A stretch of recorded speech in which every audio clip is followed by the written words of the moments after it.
오늘 우리가 선택한 에스더 본문은 여러분들 아마 4장 16절의 말씀을 아마 잘 기억할 겁니다. 죽으면 죽으리다. 에스더의 이 결단의 말씀을 아마 여러분들이 제일 잘 기억할 것 같은데요. 오늘 우리가 이렇게 본격적으로 말씀을 이렇게 나눌 때 이 에스더의 어떤 배경, 어떤 그 상황 속에서 기록이 되었는가를 이해하는 것이 참 중요합니다. 뭐 포로 시대의 이야기, 또 예레미야의 70년 그 포로 귀환 예언들, 그리고 포로 귀환할 때 어떤 지도자들 스룹바벨과 뭐 느헤미야, 에스라 느헤미야, 뭐 그리고 바벨론, 페르시아 뭐 등등의 이야기들을 이렇게 나누어야 합니다. 그런데 제가 어저께 설교 원고를 이렇게 막 작성하다 보니까 이게 원고의 길이가 평소보다 좀 많이 길어졌습니다. 지금도 이제 놀라는 분들 벌써 계시잖아요. 짐도 길게 하는데 그래가지고 여러분들은 안 아시겠지만 저는 아쉬운데 과감하게 앞에를 좀 드러냈어요. 그래가지고 바로 좀 에스더로 들어가려고 합니다. 오늘 본문 우리가 3장 7절부터 선택해서 이해를 나누었지만요, 역시 좀 에스더 전반부를 좀 우리가 좀 짧게 설명할 수 있었으면 좋겠습니다. 에스더 1장에서는 그 아하수에로 왕의 이야기가 나오고 그 아하수에로 왕의 아내였던 와스디 왕후의 이야기가 주를 이루게 됩니다. 여러분 한번 1장 1절에 한번 시선을 두어 보십시오. 1장 1절을 보게 되면 이렇게 나와 있어요. 이 일은 아하수에로 왕 때 있었던 일이니 아하수에로는 인도로부터 구스까지 127지방을 다스리는 왕이었다라고 이야기합니다. 여러분들 이 말이 여러분들 뭐 우리나라처럼 뭐 도가 몇 개가 있고 강원도 뭐 몇 개 이런 감이 안 오죠. 뭐 어쨌든 뭐 그것까지 모르셔도 됩니다. 지금 인도로부터 구스까지 127지방을 다스렸다. 어떤 느낌이 오십니까? 정말 큰 나라가 크구나. 그리고 아하수에로라는 이 지도자가 막강한 왕이었구나. 뭐 이 정도로 여러분들 그렇게 이해하시면 돼요. 그것을 밝혀주고 있는 거고. 근데 여러분들 3절 이후부터의 이야기들을 보시면 어떤 일이 벌어집니까? 3절 보면 이렇게 나와 있어요. 왕이 쓴 지 3년에 그의 모든 지방관과 신하들을 위해서 잔치를 베풀었는데 4절을 보면은 잔치가 며칠 동안 벌어졌느냐라고 이야기합니까? 180일 동안 이루어졌다라고 이야기합니다. 만 6개월 동안 잔치가 벌어진 거예요. 여러분들 이만큼 나라가 어떻다는 겁니까? 부강하다라는 얘기입니까? 뭐 활발하다라는 말입니까? 물론 뭐 그렇게 해석할 수도 있지만 그러나 나라의 어떤 상태가 말이 아니라는 거죠. 그런데 그럴 만도 한 것이 그들은 이렇게 부족함이 없습니다. 6절을 보게 되면은 은 기둥, 대리석 기둥으로 되어 있고 그 다음에 걸상, 그러니까 의자가 무엇으로 만들어져 있느냐? 금과 은으로 만들었다라고 표현하고 있고요. 또 7절을 보게 되면 이렇게 술을 따라 마시는 잔이 무엇으로 되었다? 금잔으로 되었는데 표현이 재밌지 않습니까? 잔의 모양이 각기 달랐다라고 이야기를 하는 거예요. 여러분들 이 나라는 페르시아는 어마어마하게 막강하고 부한 나라였다라는 겁니다. 근데 너무 힘이 막강했기 때문에 어떤 거예요? 나라의 중심을 바로 잡지 못했다라는 거죠. 왕이 정신을 못 차렸다라는 거예요. 이런 잔치 상황 속에서 그런데 아하수에로 왕이 자신의 아내 와스디를 불러냅니다. 잔치가 벌어지고 좀 기분이 좋아졌던 것 같아요. 그래서 와스디를 불러내는데 그 명령을 와스디가 정면으로 거부하게 되죠. 이것이 왕의 분노를 사게 되고 결국 와스디는 왕후의 자리에서 폐위가 됩니다. 이것이 그 에스더 1장의 이야기입니다. 왜 와스디가 왕의 명령을 거절했을까? 당시 기록된 문헌에는 이런 잔치 속에서 여인을 불러내서 춤을 추게 하면 어떻게 춤을 추게 하냐면은 거의 반나체의 상태로 춤을 추게 했다라는 겁니다. 그러니까 그 말의 의미는 뭐냐면은 수치스럽게 그 사람을 드러내는 거죠. 그러니까는 와스디는 왕으로서의 최소한의 품위를 지키고 싶었던 겁니다. 결국 그 일로 와스디는 폐위가 되지만 아하수에로가 나타내는 모습은 무엇이냐? 여러분 한번 보십시오. 2장 1절을 한번 보겠어요. 한번 읽어봅시다. 2장 1절 시작. 그 후에 아하수에로 왕의 노가 그침에 와스디와 그가 행한 일과 그에 대하여 내린 조서를 생각하거늘. 분노가 그치죠. 여러분들 누구나 화를 낼 수 있습니다. 분노가 날 수 있는데 분노가 멈추게 되면 어떻게 돼요? 잠깐 생각해 보잖아요. 내가 왜 화를 냈고 왜 이런 일을 결정을 했을까? 여러분들 근데 먼저 저지르고 나중에 생각하면 거의 대부분 후회합니다. 그렇지 않습니까? 화를 내고 돌아봤더니 혹시 이 자리에서 이런 분들 계세요? 나는 성격이 참 불같은데 그래서 성격이 시원시원하고 뒤끝 없어 이런 분 계십니까? 그럼 그거는 뒤끝이 없는 게 아니죠. 자기 혼자만 뒤끝이 없지 남한테 저지르는 일들을 얼마나 상처를 많이 줘요. 여러분들 이렇게 아하수에처럼 늘 후회할 일이 많이 있는 것, 경험하는 게 결코 좋은 일이 아니죠. 여러분 그래서 2장으로 넘어가면은 발생되는 사건이 무엇이냐면은 와스디 이후에 왕후를 뽑는 작업이 에스더 2장에서 펼쳐지게 됩니다. 그리고 그 왕후에 세워진 사람이 누구예요? 바로 오늘 말씀의 중심 인물 중 한 명인 에스더가 됩니다. 여러분 2장 5절로부터 7절을 보게 되면 우리가 에스더에 대한 그리고 그 집안에 대한 힌트를 발견할 수 있게 되죠. 5절을 보면 이렇게 이야기합니다. 도성수산에 한 유다인이 있다. 그리고 그 이름은 모르드게다라고 이야기를 합니다. 그리고 베냐민의 후손이다. 여러분 지금 이 상황은 포로기의 상황인 것이고 그 다음에 이들은 포로 신분에서 그 후손들의 입장에 지금 살아가고 있다라는 이야기이죠. 여러분들 이 6절을 통해서 모르드게가 포로로 사로잡혀왔다는 것을 우리는 발견하게 되고요. 그 다음에 모르드게에게 가족 한 명이 있었는데 그가 누구냐면은 7절을 보게 되면 하다사라고 이야기합니다. 하다사는 바로 에스더를 의미하게 되는 거죠. 여러분들 우리가 이제 2장은 결국 에스더가 아하수에로 왕의 왕후가 되었다는 것을 밝혀주고 이렇게 말씀이 마무리가 됩니다. 이제 우리가 조금 더 깊게 시선을 들고 말씀을 살펴봐야 하는 부분이 3장의 이야기입니다. 에스더 3장은 새로운 인물을 소개합니다. 바로 하만이라는 인물이에요. 여러분 하만은 어떤 인물인가? 이제 함께 본격적으로 말씀을 좀 깊게 집중적으로 보았으면 좋겠는데 1절 2절의 말씀을 함께 읽어봅시다. 1절 2절 시작. 그 후에 아하수에로 왕이 아각 사람 함무다다의 아들 하만의 지위를 높이 올려 함께 있는 모든 대신 위에 두니 대궐 문에 있는 왕의 모든 신하들이 다 왕의 명령대로 하만에게 꿇어 절하되 모르드게는 꿇지도 아니하고 절하지도 아니하니. 여러분은 하만이 왕의 은택을 입었습니다. 왕의 사랑을 받아서 높은 지위에 올랐다. 근데 문제는 뭐냐면 자기가 이 높은, 그러니까 자기가 왕인 양 착각을 하게 되는 거죠. 그래서 어떻게 하는 겁니까? 사람들한테 나를 향해서 절하라라고 요청하는 겁니다. 왕이 아닌데 그렇게 요청하는 거예요. 근데 문제는 뭐냐면은 그 모든 신하들이 하만의 권세에 눌려서 무릎을 꿇고 절하는 가운데서 단 한 사람, 에스더의 사촌 오빠인 모르드게만이 아무런 요동을 하지 않습니다. 무릎을 꿇지도 않고 절하지도 않습니다. 그 모습이 주변에 있는 사람들로 하여금 마음을 불안하게 했던 것 같아요. 여러분 3절로부터 4절의 말씀을 보십시오. 주변에 있는 사람들이 뭐라고 이야기합니까? 3절은 이렇게 이야기하죠. 대궐문에 있는 왕의 신하들이 모르드게에게 이르되 너는 어찌하여 왕의 명령을 거역하느냐 이렇게 말합니다. 왜 왕의 명령을 거역하느냐라고 이야기를 해요. 여러분들 네, 죄송합니다. 여러분들 주변 사람들이 모르드게를 향해서 왜 절을 하지 않습니까? 왜 왕의 명령을 거절합니까? 4절 보면 뭐라고 이야기합니까? 날마다 권한다. 날마다 권한다라고 이야기를 해요. 왜 날마다 권하였을까요? 간단합니다. 모르드게가 하만의 심기를 건드리는 것, 더 나아가서 왕의 심기를 건드리게 될 경우 누가 위험하다라는 겁니까? 모르드게만 위험한 게 아니라 그 주변에 있는 신하들도 위험하다. 이렇게 판단을 내리는 겁니다. 그래서 모르드를 향해서 너 왕에게 절을, 아니 하만에게 절을 해야 되라고 이야기하고 있는 겁니다. 여러분들 이거는 왕법입니다. 법을 지켜야 합니다. 그런데 모르드게는 지금 무릎을 꿇지 않고 절하지 않고 있습니다. 왜 그렇게 하지 않습니까? 분명한 이유를 4절을 통해서 밝혀주고 있습니다. 뭐라고 이야기를 해요? 날마다 권하는데 모르드게 듣지 아니하고 그리고 자기는 누구다? 유다인임을 알렸다라고 이야기합니다. 나는 유다인이기 때문에 절할 수 없습니다라고 이야기합니다. 이 말이 담고 있는 의미가 무엇입니까? 나는 유일한 여호와 하나님을 믿는 백성 유대인의 후손입니다. 나는 절대로 우상을 숭배하지 않는다는 그의 믿음의 결단이라는 겁니다. 여러분들 이런 모습들은 어제나 오늘이나 여전히 동일하다는 거 아시지 않습니까? 여러분들 하나님을 향한 믿음을 지키기 할 때 우리가 경험하는 것은 무엇인지 아세요?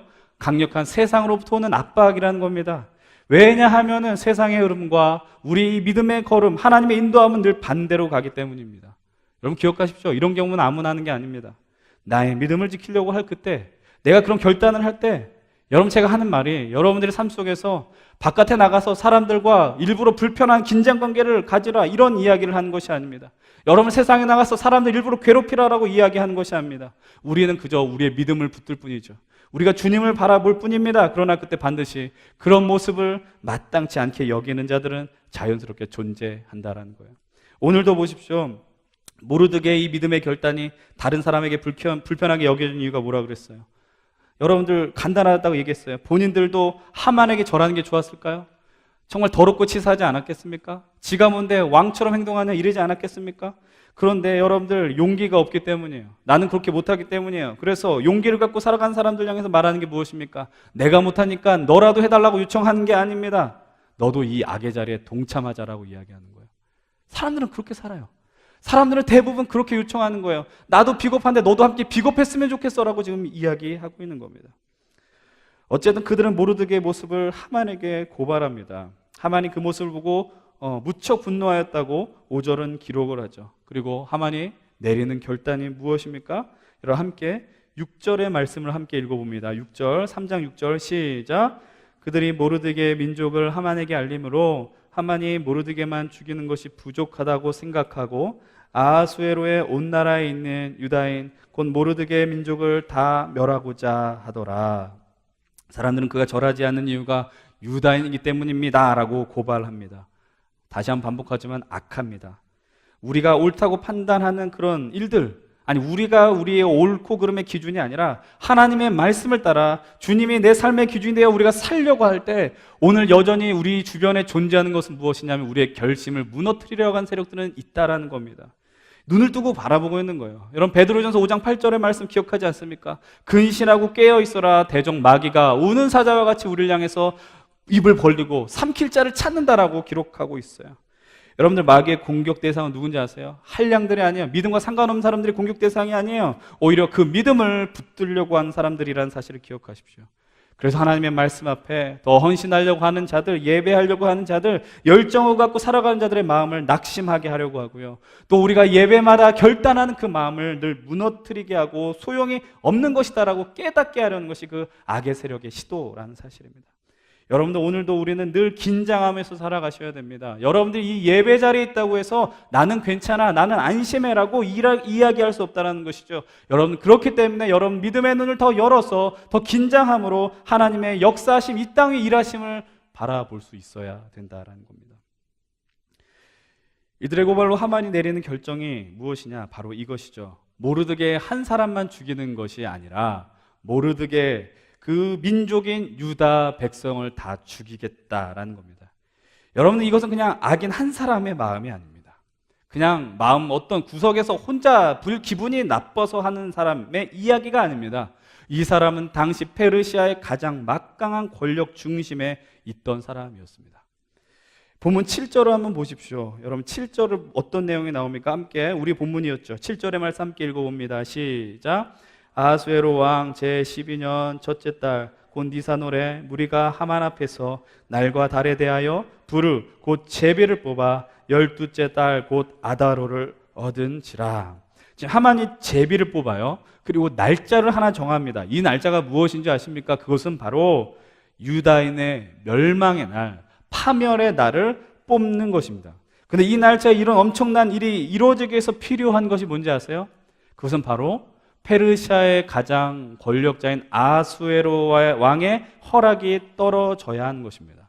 그는 아하수에로를 향해서 자신의 청을 아뢰잖아요. 8절에 뭐라고 이야기합니까? 하만이 아하수에로 왕에게 이르되 한 민족이 왕의 나라 각 지방 백성 중에 흩어져서 거하는데 그 법률이 만민의 것과 달라서 왕의 법률을 지키지 아니하오니 용납하는 것이 왕에게 유익하지 않습니다. 무익합니다라고 이야기하고 있어요. 여러분 정말 여러분들 하만이 하는 얘기를 잘 보셔야 됩니다. 지금 그가 하는 말은 진실이 아니잖아요. 거짓을 이야기하고 있어요. 여러분 자기가 해석한 대로 자기가 유리한 대로 왕에게 보고하고 있습니다. 모르드게 한 사람이라고 이야기하잖아요. 모르드게 한 사람이 아니라 한 민족이라고 확대해서 이야기합니다. 그런데 그때 하만이 동시에 사용하는 방법이 무엇입니까? 9절의 말씀 함께 읽어봅시다. 9절 시작. 왕이 옳게 여기시거든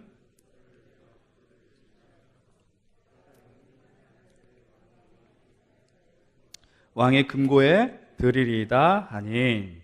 여러분 그 이후의 행동이 뭐예요? 내가 은 1만 달란트를 왕의 일을 맡은 자의 손에 맡겨서 왕의 금고에 드리겠습니다 라고 이야기하고 있는 거예요. 여러분들 쉽게 말씀드릴게요. 지금 하만이 했는 행동은 오늘날 우리나라에서 김영란법에 다 걸리는 거라는 거예요. 우리 3만 원짜리 밥도 못 얻어 먹는다라고 이야기하지 않습니까? 1만 달란트면요 가치가 어마어마한 거예요. 하만은 어떤 자입니까? 자신이 성취하고자 하는 일에 대해서 물불을 가리지 않는 사람이에요. 타인 수단을 가리지 않는 사람이었어요. 이런 사람들의 특징은 뭐예요? 다른 사람의 기분과 어떤 안위는 전혀 관심 없어요. 내가 중심이 돼야 되고, 내가 배불러야 되고, 내가 잘 살아야 된다라는 겁니다. 그런 행동을 보이고 나서 왕의 반응이 무엇입니까? 10절로부터 11절은 이렇게 이야기합니다. 왕이 반지를 손에서 빼서 유다인의 대적 하만에게 주었다라고 이야기합니다. 여러분들 보세요. 반지를 손에서 빼준다란 말의 의미는 뭔지 아십니까? 결혼식 반지의 의미가 아닙니다. 왕의 반지에는 뭐가 있어요? 고대 왕들의 반지에는 직인이 있다고요. 왕의 도장이 있다고요. 그럼 도장이 찍힌다는 말의 의미는 뭡니까? 왕이 그 문장을 허락했다라는 이야기 아니에요. 여러분, 그것을 하만에게 준다라는 말의 의미는 뭡니까? 11절 후반부에 아주 명확하게 이야기하죠. 너의 소견에 좋을 대로 행하라. 너의 소견에 좋을 대로 행하라. 여러분들, 가장 최고의 권력과 가장 최고 악한 자, 탐욕스러운 자가 결합이 되었을 때 이제 닥쳐오게 되는 위기는 우리가 상상할 수 없는 것들, 그 이상의 것들이 다가오게 되는 겁니다. 이제 3장 후반부의 내용이 무엇입니까? 결국 하만의 뜻대로 왕의 조소가 그 넓은 페르시아 지역에 다 펼쳐지게 됩니다. 반포가 되는 거죠. 그 조소의 내용은 어떻습니까? 여러분 함께 13절로 14절, 좀 길지만 함께 읽어봅시다. 13, 14절 시작.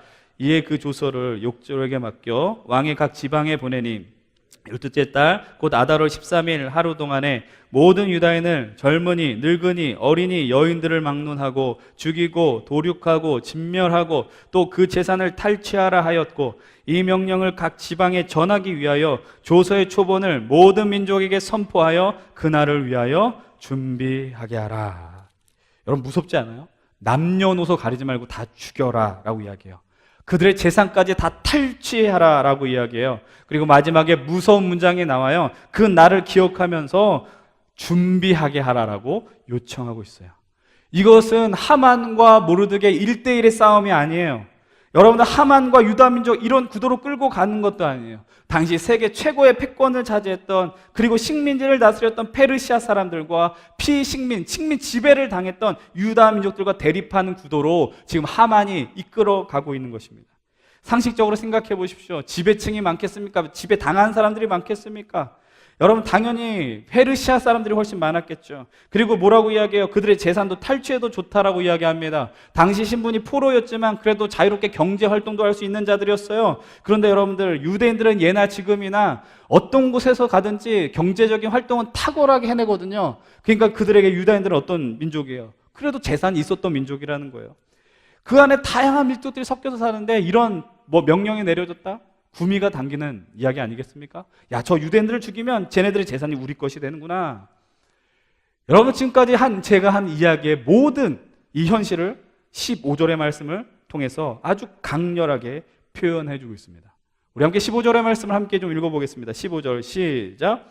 역졸이 왕의 명령을 받들어 급히 나가매 그 조서가 도성 수산에도 반포되니 왕은 하만과 함께 앉아 마시되 수산성은 어지럽더라. 조선은 하만의 뜻대로 전국에 펼쳐지게 됩니다. 뿌려지게 되고요.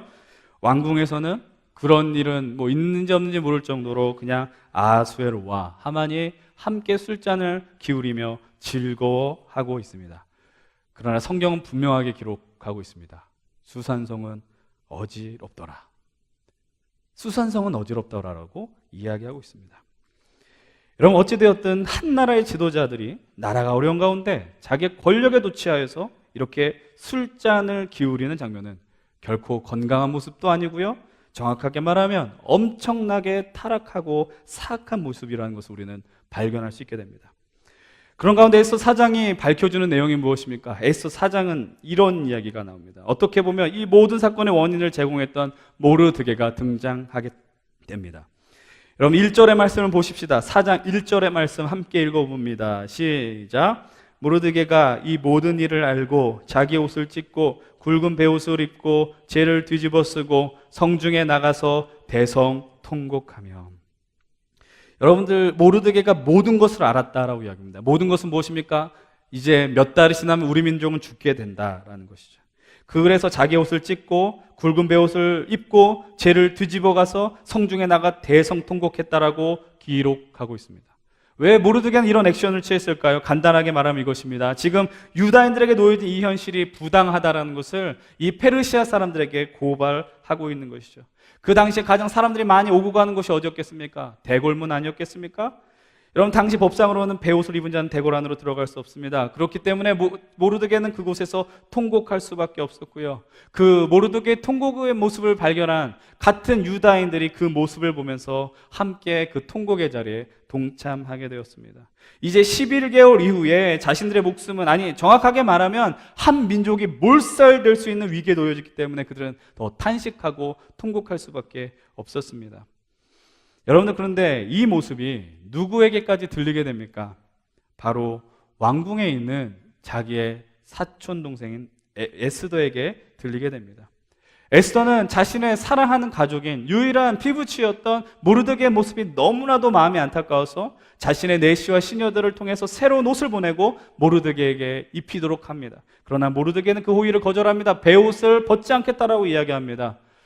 여러분, 근데 에스더가 보니까 왕궁에만 있다 보니까 지금 어떤 일이, 왜 모르드게가 이런 행동을 하고 있었는지 몰랐었던 것 같아요. 그래서 자신의 시중을 들고 있는 내시, 그 하닥이라는 사람을 모르드게에게 보내게 됩니다. 그리고 하닥을 통해서 모르드게가 왜 이런 일을 하는가에 대해서 알아보도록 하고 있습니다. 여러분, 모르드게는 자신을 찾아온 하닥에게 지금까지 벌어진 모든 일들을 하나하나씩 설명해 주고요. 마지막으로 에스더에게 전국에 선포된 그 조서를 함께 동봉해서 보내게 됩니다. 그리고 한 가지 부탁을 하고 있습니다.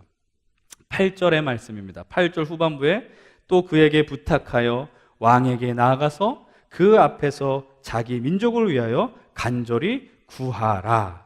모르드게가 에스더에게 하는 부탁의 이야기였습니다. 이 말의 의미는 무엇입니까? 이 모든 조서를 내린 것은 하만이었지만 그 조서에 찍힌 책임자는 누구예요? 왕이었거든요. 여러분, 이 말의 의미는 조서의 결정을 내린 것도 왕이지만 이 명령을 철회하기 위해서 필요한 사람은 누구냐라는 거예요. 누구의 결단이 필요하다라는 거예요? 바로 아하수에로 왕의 결단이 필요하다라는 겁니다. 지금 모르드게가 에스더를 향해 결단할 것을 요청하고 있어요. 여러분, 여기서 제가 처음에 언급하지 않은 부분들에 대해서 제가 말씀을 드리려고 합니다. 기억할 필요가 있는데, 그것은 바로 왕을 비롯한 왕궁의 모든 사람들이 에스더가 유다인이라는 사실을 지금 모르고 있다라는 사실입니다.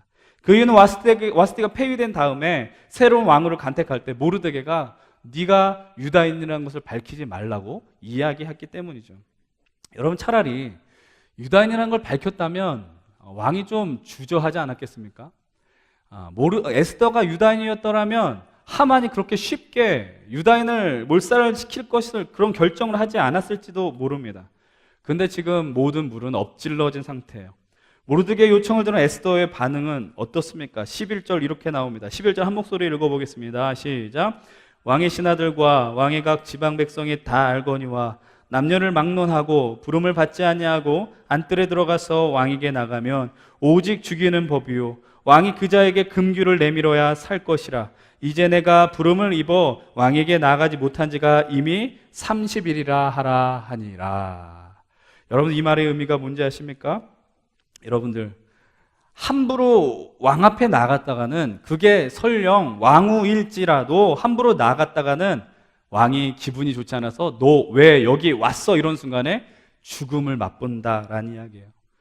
지금 에스더의 상태가 어떻다라고 지금 스스로 이야기합니까? 내가 왕의 부름을 경험하지 못한 지가 30일이 되었습니다. 한 달이 지났다라는 겁니다.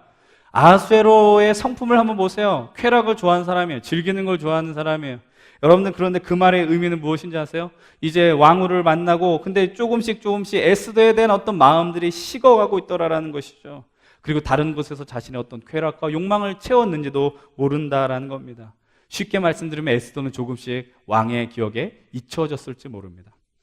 근데 여러분, 에스더의 이런 반응이 이해가 되지 않으세요? 너무 겁먹었다 이렇게 생각하세요? 아니, 근데 아무리 왕후지만 자칫 잘못하면 죽을 수 있는 현실이거든요. 그럼 그때 이 말을 들은 모르드게의 반응을 보십시다. 13절로부터 14절의 말씀을 한 목소리로 읽어봅니다. 13절로 14절 시작. 모르드게가 그를 시켜 에스더에게 회답하되 너는 왕궁에 있으니 모든 유다인 중에 홀로 목숨을 건지리라 생각하지 말라. 이때 내가 만일 잠잠하여 말이 없으면 유다인은 다른 데로 말미암아 노임과 구원을 얻으려니와 너와 내 아버지 집은 멸망하리라. 내가 왕후의 자리를 얻은 것이 이때를 위함이 아닌지 누가 알겠느냐 하니. 이 말을 잘 주목해서 보세요. 에스더야, 네가 지금 이곳에서 가만히 있게 되면 유다 사람들 중에서 살아남는 사람은 너 하나밖에 될지 몰라. 네가 아무 말 하지 않게 되면 너 살아가는데 아무런 지장이 없을지 몰라. 그러나 너와 너의 아버지의 집, 다시 말하면 우리를 이렇게 존재할 수 있게 해준 하나님 선택하시고 제사장 민족으로 삼아주신 유다 민족은 네가 가만히 있음으로 말미암아 다 멸망하게 될 거야 라고 이야기하고 있는 겁니다. 그리고 마지막으로 한마디를 던집니다. 지금 네가 유다인으로서 왕후의 자리를 지키는 것이, 왕후가 된 것이 과연 우연으로 된 일이겠느냐라는 거예요. 왕후라는 자리를 통해서 할 수 있는 일이 있지 않겠느냐라고 명확하게 메시지를 전해 주었습니다. 이제 에스더는 모르드게의 본뜻을 명확하게 이해했어요. 그리고 모르드게와 유다인들의 부르짖음이 응답하였는지 모르드게를 향하여 너무나도 유명한 이야기를 던지게 됩니다. 16절의 말씀 한 목소리를 읽겠습니다. 16절 시작. 당신은 가서 수산에 있는 유다인을 다 모으고 나를 위하여 금식하되 밤낮 3일을 먹지도 말고 마시지도 마소서. 나도 나의 시녀와 더불어 이렇게 금식한 후에 규례를 어기고 왕에게 나아가리니 죽으면 죽으리다 하니라. 에스더가 모르드게와 이 유다인을 향해서 요청하는 것 한 가지가 무엇입니까? 나를 위하여 기도해 달라는 거예요. 유다인들을 다 모으고 금식하라. 단순히 먹지 말라라는 말의 의미가 아닙니다. 목숨을 거는 기도에 동참해달라고 요청하고 있는 겁니다. 왜 이렇게 요청을 하는 거예요?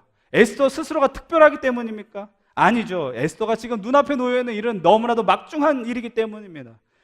저는 이 말씀을 보면서 이런 생각을 문득 해봅니다. 우리들은 우리 인생 속에서 이런 담대한 기도 요청을 할 수 있는 좀 삶을 살았으면 좋겠다라는 거예요. 여러분들도 이 땅에 그리스도인으로서 살아가면서 나를 위해 기도해 주십시오. 근데 그 기도의 내용이 나 밥 잘 먹게 해주십시오. 나 그냥 취업 잘 되게 해주십시오. 공부 잘하게 해주십시오. 그런 접근의 기도가 아니라 하나님이 나에게 맡겨주신 그 삶의 자리를 잘 감당할 수 있게 해달라고, 하나님 나라가 될 수 있게 해달라고 기도해달라, 이 요청하라는 이야기입니다. 여러분들 그런 기도, 담대한 기도 요청해야 되지 않겠습니까? 그런 가운데 에스더가 결단합니다. 나도 이제 금식하겠습니다. 나도 금식하고 기도하겠습니다. 그리고 법을 어기면서까지 왕에게 나아가겠습니다. 설령 내가 왕에게 나아가서 왕의 금규를 내밀지 않을지라도, 내가 죽을지라도 나는 그 죽음을 기꺼이 받아들이며 우리 민족의 회복을 위해서, 생존을 위해서 나아가겠습니다라고 모르드게에게 화답하는 것입니다. 여러분, 이 말씀이, 이 에스더의 결단이 그냥 어떤 믿음 좋은 한 사람의 즉흥적인 선택이라고 본문을 해석해서는 안 돼요. 그냥 기분상 어떤 분위기가 조성이 되니까 이렇게 결단해라고 해석해서는 안 됩니다. 이 말씀 안에서 벌어지는 하나님의 사람들의 믿음의 결단과 하나님께서 이들을 통해서 치열하게 하나님의 역사를 세워가는 것을 우리는 오늘도 믿음의 눈을 열어서 아주 명확하게 보셔야 된다는 겁니다. 여러분, 오늘 지금까지 한 얘기가, 이것이 오늘 우리가 나눈 내용들의 전부입니다. 에스더를 하나하나씩 살펴보면요, 더 깊은 메시지를 나눌 수 있고, 오늘 우리가 나눈 것보다, 우리가 발견하지 않은 것보다 더 중요한 것들을 볼 수 있지만, 일단 거두절미하고 하나님께서는 유다인들을 멸망시키는 대신에 하만과 하만의 자녀들, 후손들을 멸망시키십니다. 하나님이 승리하신 것이죠. 하나님의 백성들이 승리하게 됩니다. 사랑하는 여러분들, 이제 이 말씀을 우리들이 오늘의 삶의 현실로 끌어서 함께 나누어 봤으면 좋겠습니다. 오늘 설교의 제목은 무엇입니까? 수산성은 어지럽다라는 것입니다. 여러분들, 근데 수산성만 어지럽습니까? 여러분, 오늘 우리가 살아가는 이 삶의 자리와 우리의 현실의 자리, 이것은 어지러운 수준을 뛰어넘어서 이제 존립 자체 위험에 놓였다는 생각까지 하는 지경에 이르게 되었습니다. 우리가 지난주까지 시편을 통해서, 또 다윗의 인생을 통해서 인생은 의외로 아름답다라는 이 말씀의 제목으로 시리즈를 마무리했습니다. 11월로 넘어가기 전에 마지막 오늘 이 남은 한 주에 어떤 말씀을 정해야 될까, 나눠야 될까 고민하면서 또 다음 11월부터 나눌 설교에 대해서 또 고민하고 기도하였습니다. 여러분들, 원래는 오늘 다른 주제를 정하려고 했어요. 다른 어떤 주제의 말씀을 나누려고 했는데 9월 말이었는지 10월 초였는지 정확히 기억이 안 되지만 국내를 써들썩하게 하는 뉴스가 하나 들리기 시작했습니다. 그래서 3주 전 오늘 마지막 주는 이 에스더를 통해서 말씀을 나눠야 되겠구나 라는 생각을 하게 됐어요. 근데 이 본문을 정하고 나서 우리의 이 놓여진 현실, 들려오는 소식들은 정말 상상할 수 없을 정도로, 제가 하는 이야기 여러분 동의 못하실 수도 있을지 모르겠어요. 그러나 솔직한 심정입니다. 너무 비참하고 참담한 현실이 되었다라는 겁니다. 여러분, 이런 이야기를 나누는 게 참 위험한 일이 될지 모르지만, 그러나 우리도 여러분들이 갖고 있는 생각을 잠시 내려놓고 말씀 앞에서 좀 나아갔으면 좋겠어요.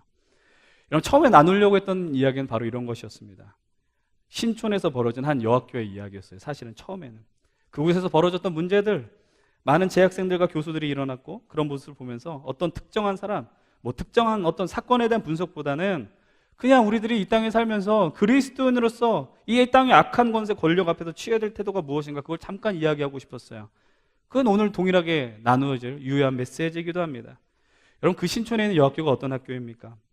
역사가 오래되었고 우리나라 여학교 중에 가장 좋은 학교이고, 이 이야기 하려는 게 아니에요.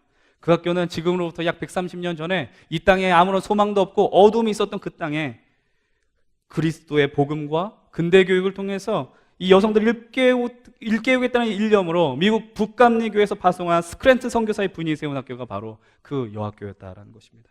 다시 말하면 기독교 정신으로 세워진 학교고요, 소위 말하는 미션 스쿨이라는 겁니다.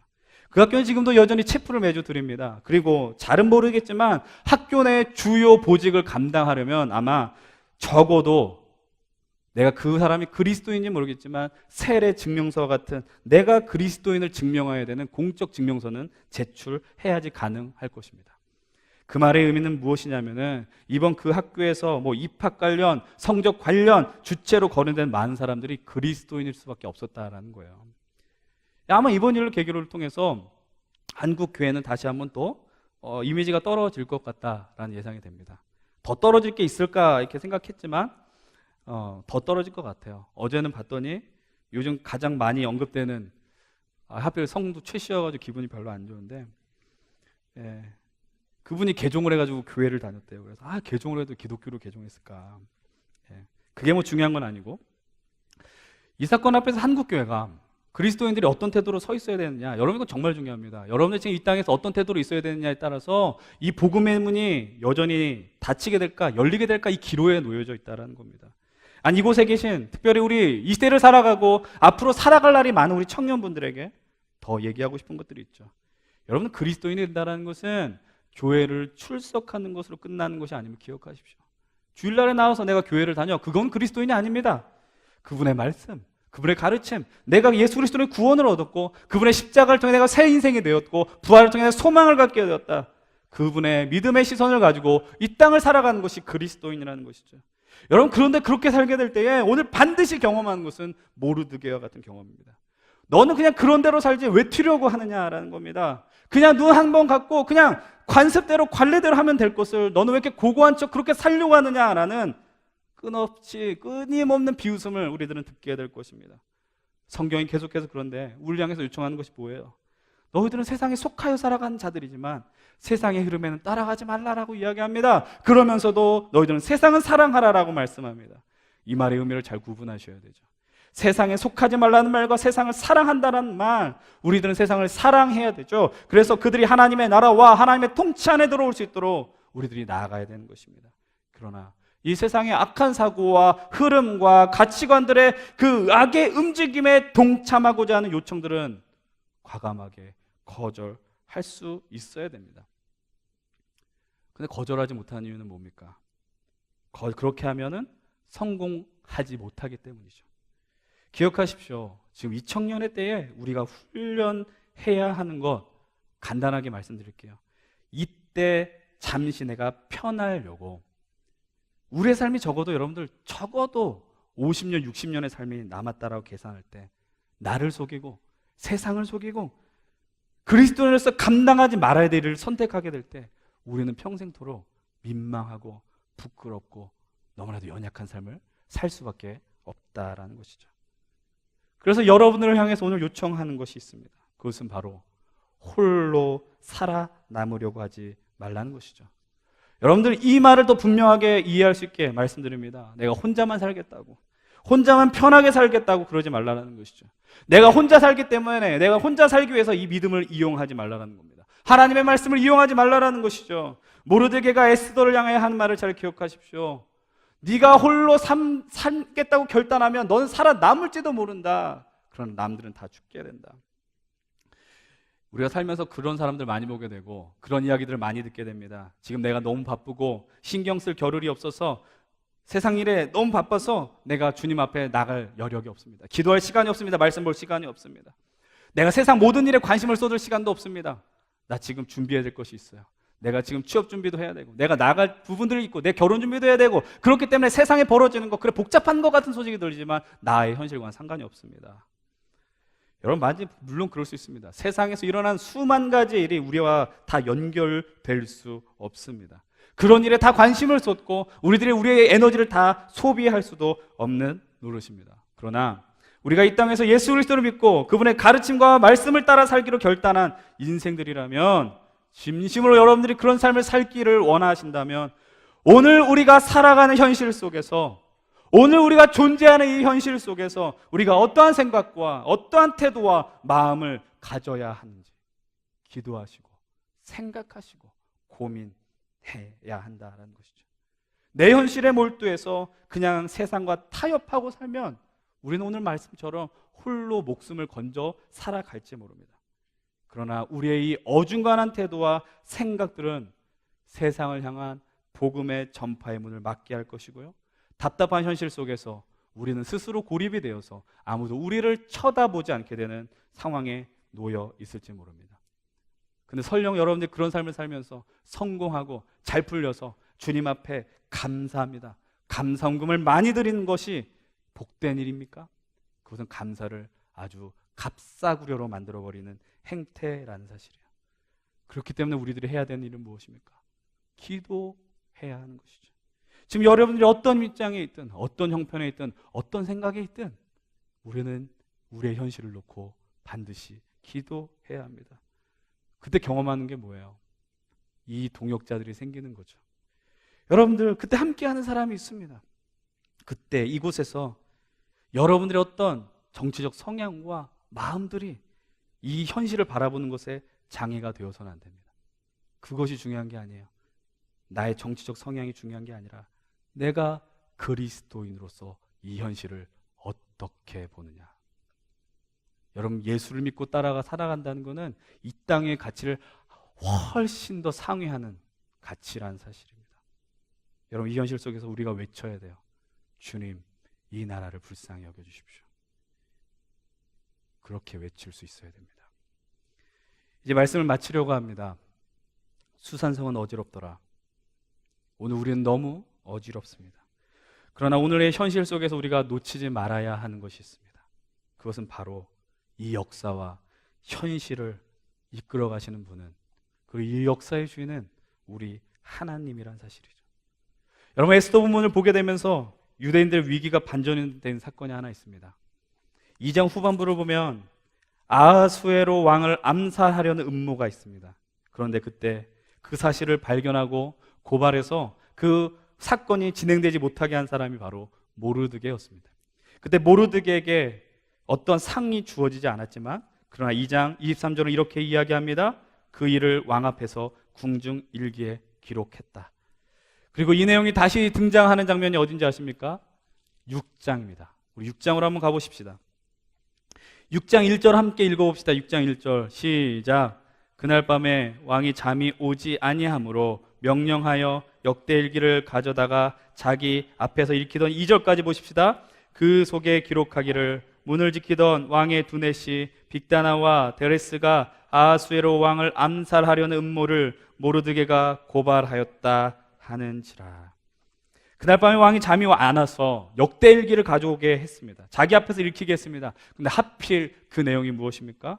모르드게가 자신의 암살 계획을 사전에 차단해서 자기를 살려주었다라는 내용이에요.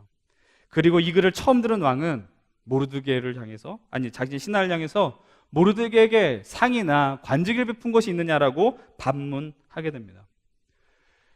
여러분 이 이야기를 들으면서 여러분들 어떤 특정한 상황이 혹시 연상되지 않습니까? 여러분, 그렇다면 한번 제가 질문을 던져보겠습니다. 왜 이날에 하필 잠이 오지 않았을까요? 그리고 왜 왕은 그날 역대 일기를 가져와서 읽으라고 했을까요? 그리고 왜 읽은 내용이 하필 모르드게가 왕에게 선행을 베푸는 내용이 담긴 부분이었을까요? 우리는 다 알고 있습니다. 하나님이 하셨다라는 것, 하나님이 행하셨다라는 겁니다. 이 역사의 주인이신 하나님께서 모든 것을 주관하셨다라는 사실입니다. 여러분, 근데 그 사실 아십니까? 에스더 1장부터 10장까지 10장에 걸쳐 있는 그 에스더에는요, 하나님이란 단어는 단 한 번도 등장하지 않는다는 거예요.